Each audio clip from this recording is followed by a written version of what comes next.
But Jared, why are black people so violent? Why are black people violent? Okay, you want the answer to that question? I do. I want to know the answer.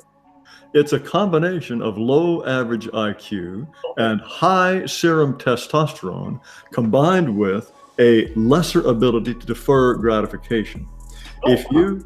Because the combination of low IQ and high testosterone, no matter what the race of the person, makes a man more likely to commit crimes, primarily of violence, but other crimes as well. Furthermore, an inability to defer gratification. And you can prove this if you take a group of white children, a group of black children, and you say to them, you have a choice of either 1 marshmallow now or 3 marshmallows a half an hour from now.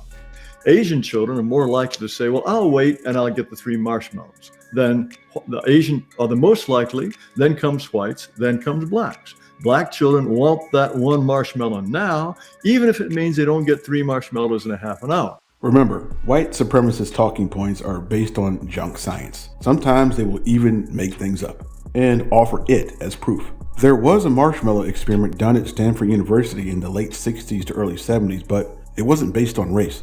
I don't know if the variation of the marshmallow experiment that he claims in this clip has ever been done, but let's say for the sake of destroying this stupid argument that it has. He's definitely spitting out white supremacist talking points. And I sometimes wonder if they actually think about what they're saying before they say it. I've come to the conclusion that they don't. So let me get this straight. Is this guy saying that every Asian child, every white child, and every black child performed the exact same way in this experiment that I can't seem to find? In other words, there was no Asian child that ate the first marshmallow and no black child that didn't? If the reason for the discrepancy is indeed racial, then we would expect that. Is he saying that's what happened? That sounds far-fetched, but let's go with it. If black children really do have the inability, his words, to delay gratification, then that should hold true for every single black child, bar none.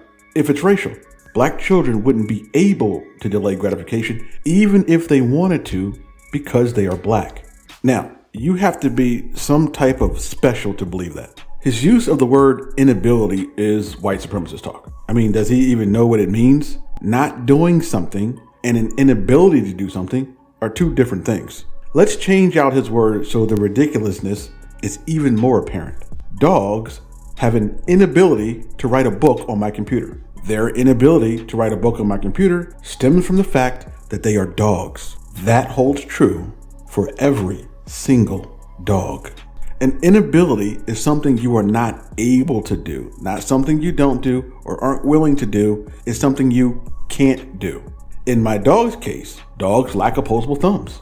They can't type on the computer. They have an inability to read. They have an inability to write, an inability to learn and apply sentence structure. They can't do it because they are dogs.